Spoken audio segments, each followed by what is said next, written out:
చౌక దుకాణం డీలర్లపై కక్షపూరిత చర్యలు మానుకోవాలని అన్నమయ్య జిల్లా రేషన్ డీలర్ల సంక్షేమ సంఘం అధ్యక్షుడు సుధీర్ తెలిపారు. నందలూరు మండలంలోని నాగిరెడ్డిపల్లి మేజర్ గ్రామ పంచాయతీ పరిధిలో గల అరవపల్లె చౌక దుకాణం 3పై బుధవారం సూర్య పత్రికలో ప్రచురితమైన చౌక దుకాణం డీలర్ల వార్తపై బుధవారం అరవపల్లె చౌక దుకాణంలో ఏర్పాటు చేసిన పాత్రికేయుల సమావేశంలో అన్నమయ్య జిల్లా రేషన్ డీలర్ల సంక్షేమ సంఘం అధ్యక్షుడు సుధీర్ మాట్లాడుతూ వార్త రాసిన వ్యక్తి ఒక బినామీ ఎండియు అధికారులను సైతం బెదిరించి వెహికల్ స్వాధీనం చేసుకుని రేషన్ పంపిణీ చేసేవాడు. ఇతడి ఆగడాలను సబ్ కలెక్టర్ దృష్టికి తీసుకెళ్లడంతో ఇతన్ని తొలగించడం జరిగింది.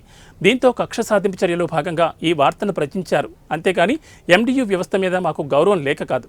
ఒక పాత్రికేయుడు వ్యవస్థలో జరిగే చెడును ప్రచురించాలే గాని మీడియాను అడ్డుపెట్టుకుని ఇష్టం వచ్చినట్లు రాయడం ఎంతవరకు సబబని, ఇలాంటి వారిని మీడియా వారే పక్కన పెట్టాలని ఆయన తెలిపారు.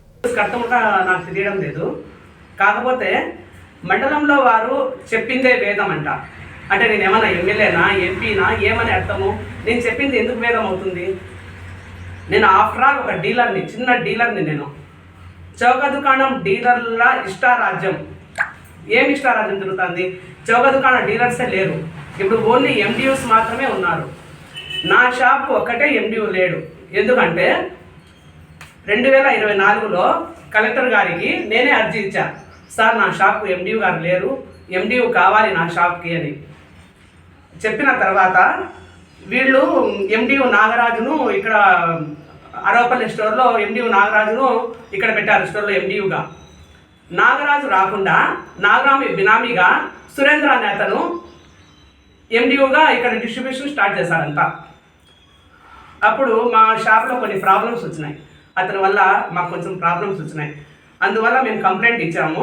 అతన్ని తొలగించడం జరిగింది. ఆ కక్షలు పెట్టుకొని అతను అక్కడ ఇక్కడ బస్ స్టాండ్లలో ఇక్కడ అక్కడ నా గురించి చెడ్డగా మాట్లాడటం. ప్రాబ్లమ్స్ అంటే రైస్ మేము ఇస్తాం కదా, రైస్ డిస్ట్రిబ్యూషన్ చేసి మాకు బ్యాక్లాగ్ రైస్ చూపించాలి అతను కాదు. అతను ఎంఆర్ఓ గారికి నేను కంప్లైంట్ చేశా, సీను సార్కి కంప్లైంట్ చేశా. లాస్ట్ మన వల్ల కాక సుధీర్ అన్న నాకు హెల్ప్ చేస్తే కలెక్టర్ గారి దగ్గరికి పోయేసి రైస్ ఇట్లా ప్రాబ్లం ఉంది సార్, రైస్ చాలా తక్కువ ఉన్నాయి మా దగ్గర అని చెప్పేసి అక్కడ పోయి కంప్లైంట్ చేశాను. కంప్లైంట్ చేయడం వల్ల అతను వచ్చేసి కలెక్టర్ గారు ఆదేశించారు ఎంఆర్ఓ గారిని ఎండియూను తొలగించండి అని. అప్పుడు అతను తొలగించలేదు. అప్పుడు కూడా అతను 2 months వచ్చి నాకు ఎంఆర్ఓ గారు